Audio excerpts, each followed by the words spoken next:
Hello, thank you for joining us on CoreTV News at 4. I am Frank Omalape, and here are some of the reports we're filing at this time. The federal government has approved 2 new private universities exactly 1 month to the terminal date of the Jonathan administration.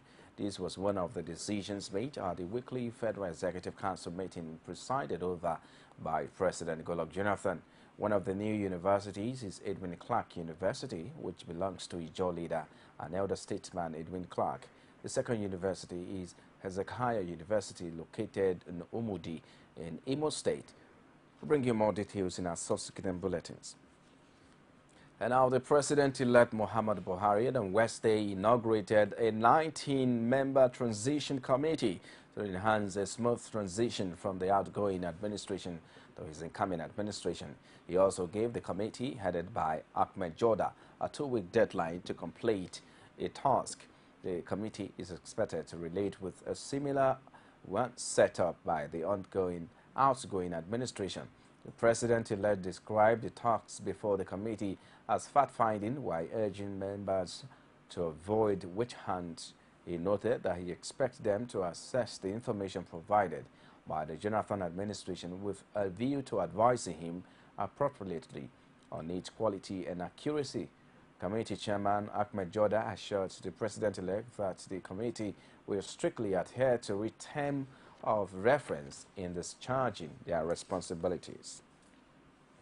And now President-elect Muhammadu Buhari has been soliciting the support of the incoming members of the National Assembly for a reduction in the cost of governance. He also wants them to collaborate with the executive to tackle insurgency in the northeast and environmental degradation in the Niger Delta. The President-elect said this in a speech at the ongoing induction program for the incoming members of the 8th Assembly. He listed some of the challenges before the government, to include a drop in revenues as a result of falling oil prices, endemic corruption, which he says has crippled human and infrastructure development, and poor power supply as well as youth unemployment. The President-elect maintained that he would require the support and collaboration of federal legislators to tackle developmental challenges through appropriate policies and transparent oversight functions. Away from that now, the Nigeria's military authorities are still not sure whether the abducted Chibok girls are part of the 293 women and girls rescued from Sambisa Forest. Defense spokesman Major General Chris Olukolade says the military headquarters is still awaiting pictures and names of the women freed from the Boko Haram stronghold. This, the authority, is after the officers on ground would have completed the screening and profiling of the nearly 300 women and girls.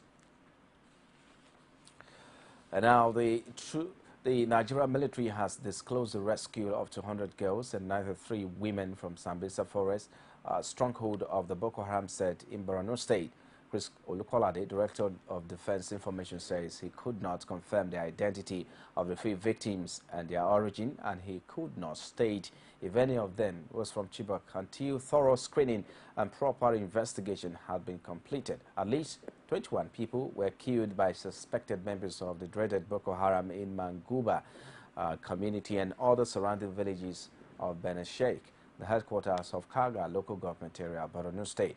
It was gathered that at least 3 major terrorist camps have been destroyed in the well-coordinated attacks that include the destruction of the notorious Tokumberi camp in the Sambisa Forest. Insurgents, according to sources, also injured many residents after setting ablaze several houses, mostly thatched roofs, before looting foodstuff and livestock.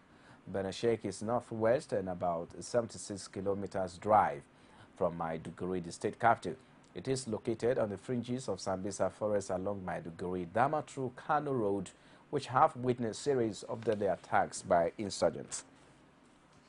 And now Nigeria's military authorities are still saying that they are not sure of the girls, over 293 women girls rescued from Sambisa Forest. Well, moving away from that now, former Vice President Atiku Abubakar has expressed delight at the news of the rescue of nearly 300 girls and women by troops from the Sambisa Forest.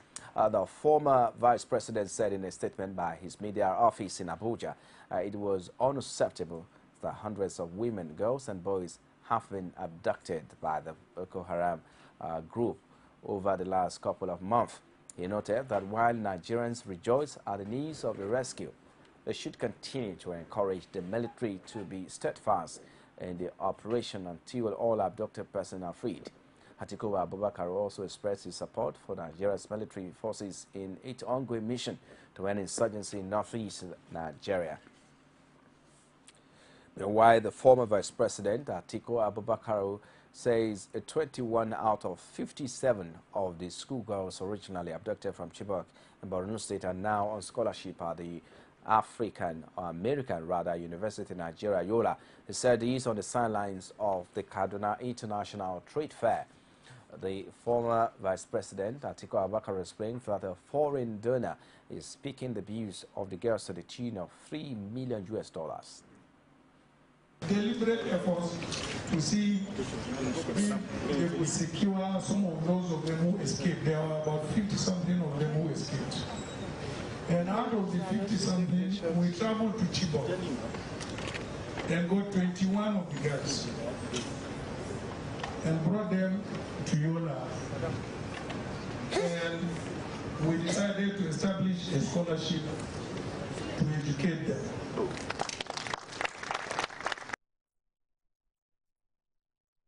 The Senate has passed the 2015 budget about a week after the House of Representatives approved the spending plan. The 4.493 trillion naira approved by the upper chamber was, however, about 50 billion naira higher than the original estimate presented to the National Assembly. There was also a marginal reduction in the recurrent expenditure, while the capital side of the budget was scaled down from 642.8 billion naira to 556.9 billion naira. The senators, however, did not make provision for fuel subsidy, even though 21 billion naira was set aside for the subsidy reinvestment and empowerment program. A bill for an act to authorize the issue from the Consolidated Revenue Fund of the Federation the total sum of 4,363,363,957,158 naira only. Senators passing the 2015 budget 5 months after the federal government submitted an estimate for their consideration. 4.4 trillion naira is what both chambers of the National Assembly have agreed on, with a crude benchmark of $53 per barrel. The capital expenditure is quite low compared to what will be spent on recurrent. Also, there is no provision for fuel subsidy, even though money was set aside for Sure P. This year, subsidy has not been brought into this expenditure. We have not seen it, and we did not provide for it too. There should be a provision of that, even if it is not to the extent of that amount that we used to provide for. It could be overly. How would I put it? In itself, it could be the amount that we used to provide might be too much for that particular oil subsidy. But I believe even if it is 20 billion naira, there is a need for us to look into that subsidy. A number of senators who were part of the process are sure that the incoming government will review the budget. My take is, it's not the type of budget and the quantum of money that is there, but how you are able to cap corruption, block leakages, stop people thieving, that matters. It's natural that when you have a government that is coming midstream to succeeding administrations. First of all, I believe this is the worst budget we ever passed. Being that it's about less than 20% is the total amount for the capital project. There are others who see the need for alternative revenue sources to finance the national budget. The dependence on oil has always been a major problem.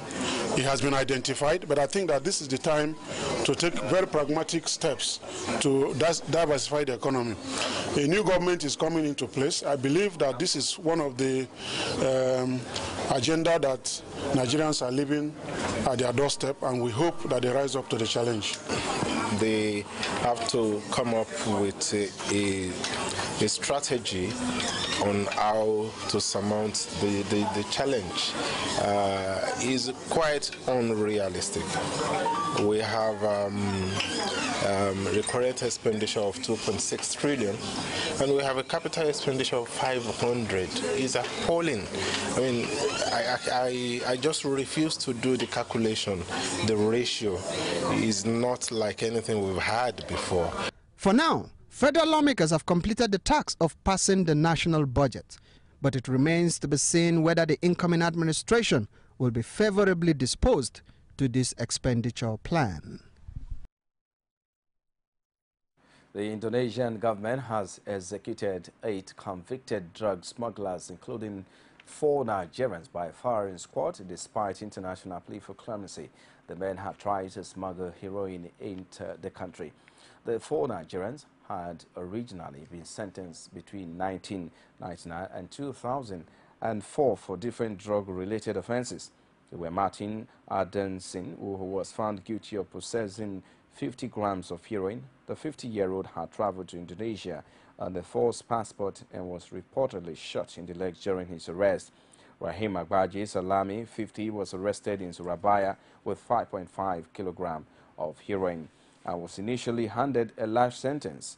The prisoner's family were heard wailing as they boarded a boat for what's suspected to be their final goodbyes. Under Indonesian law, the death penalty is carried out by a 12-man firing squad, although only 3 guns are allowed with live ammunition. A Filipino woman was also due to be executed, but was reportedly spared at the last minute. Mary Jane Fiesta Veloso was spared after the person who allegedly recruited her to act as a drug courier surrendered to the police, as the Jakarta Post reported. You're also watching CoreTV News at 4. We take a short break. We'll be back with more stories after this time out. Stay with us. One continent, 54 countries, over 2,000 languages, but united in similar interests. As news breaks, we give you in-depth analysis around Africa every Monday on CoreTV News. This is CoreTV News at 4, live from our Lagos studios. For more information on our news and other programs, like our Facebook page, is facebook.com/CoreTV News. You can also follow at CoreTV News NG. And for live streaming, log on to youtube.com/CoreTV. Leave a space, the news. The All Progressive Congress has said that all accredited media organizations in the country, including the African Independent Television, AIT, are free to cover the activities of the President-elect Muhammadu Buhari. The party insists that the incoming administration has no plans to discriminate against any media regardless of the role they played in the build-up to the presidential election. APC spokesman Lai Mohammed, who said this in a statement issued in Abuja, however, wants the media to observe the highest level of professional standard in carrying out their duties. The party noted that there must be repercussions within the realms of the law for media organizations which have wantonly breached the code of ethics of the journalism profession and turned themselves to partisan instead of professionals. However, noted that it will not include barring any accredited media organization from covering the activities of the president-elect. And just a few weeks after the 2015 general elections, former Education Minister and leader of the Brimbaka Girls Group, Obi Ezekwesili, at an event says that the real leaders in a democratic system are the electorate and not the elected political leaders. In a metropolitan meeting in Lagos, Ezekwesili says the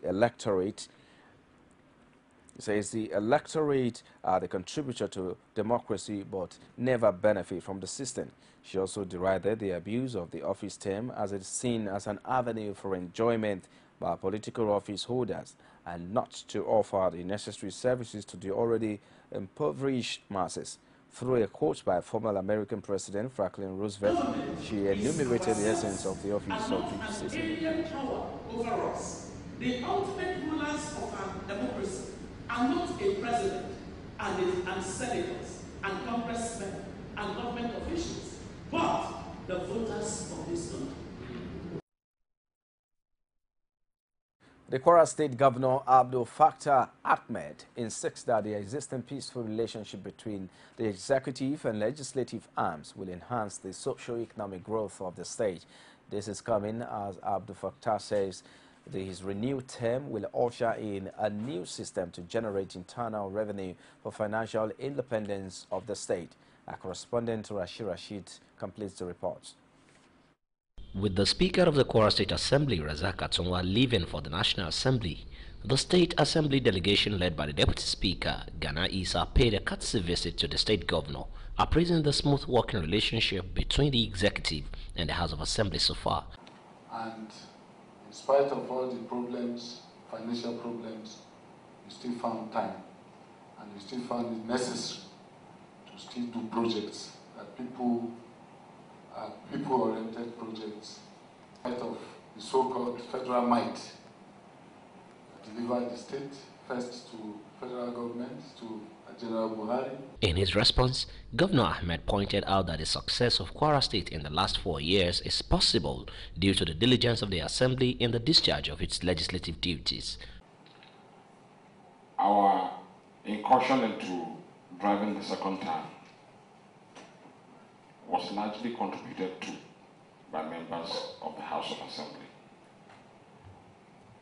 You gave us a very strong support, professionally handled, such that we had a very peaceful way of doing business between the executive arm and the legislative arm of the state, such that rules, regulations, laws were not compromised, and yet they were carried on such that laws to support growth and development for the state have been well articulated all through the last 4 years in almost unprecedented terms. I want to congratulate you and thank you for that. In a related development, the governor playing host to Association of Local Government Chairmen, where he harps on the need to generate more revenue for the economic viability of the state, as he rails out the action plan for a new revenue generation system in Kwara State. We must come out with new ways of driving revenue for us to sustainably carry on the business of governance at local government level and at state level. That new law will give us an institution that will be charged with responsibility independently of any ministry, independently to drive the state revenues, to set targets. So those who will drive the revenue will not be the usual civil servants we are used to. We are setting a brand new institution that will see itself driven with strong targets and ensuring that all revenues are accruable to the state, are not only aggregated, but also made available for use for development and growth. The people of Kwara await this new revenue generation system and how it will affect the socio-economic life of the average Kwaran. Rashid, CoreTV News, Ilorin. Now, Governor Adams Oshiomhole of Edo State has commenced the inspection of various ongoing projects in the state days after they just concluded general elections in the state. The governor, who spoke to newsmen shortly after inspecting some major projects in the areas, maintained that the exercise was worthwhile, adding that he will continue to provide more services for the people. While inspecting ongoing projects across Benin City metropolis amidst applause from residents of the area, they expressed joy over the reconstruction of their roads following several years of neglect. The governor made frequent stops to greet residents itching to have close contact with him, as got a white cock from an elderly woman in appreciation of his efforts in the state. He further assured the residents of keeping the trust line between the APC government and the governed. We are continuing to demonstrate to Edo people that for every reward that they extend to us, we will continue to reciprocate. that, like I said in my thank you statement, that the APC government will never take the support of the people for granted. This president appreciated the ongoing development in the state as he thanked the governor for his gesture. Beautiful, beautiful. Look, you see Miss Sigi and Dasin. Many people along us here say, this road will not be done. It's playing us. But today, it's a reality. Some of the project areas inspected are 2nd East Circular Road, Upper Mission and Upper Lawani. These projects, when concluded, will help ease the major part of the metropolis with erosion and flooding, which has become protracted during rainy seasons. Now, motorists and commuters are beginning to face hardship in Abeokuta, Ogun State capital, as most filling stations are set to be without premium motor spirits, popularly called petrol. Long queues of vehicles are seen in most filling stations within Abeokuta metropolis. A correspondent has more of filling stations that are on the lock and key rather, and are selling, but long queues of vehicles continues. The NNPC mega station located along Abeokuta-Kobakbe Road refused to sell the commodity to motorists, and no reason was given, leaving residents worried and confused on the cause of the recent fuel scarcity. Want to buy a fuel now? Want to buy a fuel here? And we just observed that there is a queue, and we have to queue on the line. I first of all be at the NNPC over there, but later they said that the fuel has finished. So and we have to move to this place. Wasting time, and we don't really know what will happen. I don't know whether there will going to be a scarcity or not. We don't know. By just coming from the factory, just to spend a few minutes and go back, we cannot go back. We are queuing. It is disheartening. We are producing oil. We have it here. Why are we not having enough refinery to cater for all the masses? Presently, it is unfortunate that we have this again in this country. We are suffering and missed plenty, and it is so unfortunate. We pray that we live to see a Nigeria of our own very soon. Probably with the new government, with the change slogan, a lot have to change in Nigeria. A lot of things have to change. Meanwhile, when our crew moved towards Abiola Way at that turn along Obantoko-Ibadan Expressway, it observed that some of the filling stations are selling the commodity without queues. Those who spoke behind camera explained that artificial scarcity could be as a result of internal problems within the NNPC. Attempts to speak with staff and management of the NNPC mega station in Abeokuta were unsuccessful, as none of them was willing to talk to us. Thank you, sir.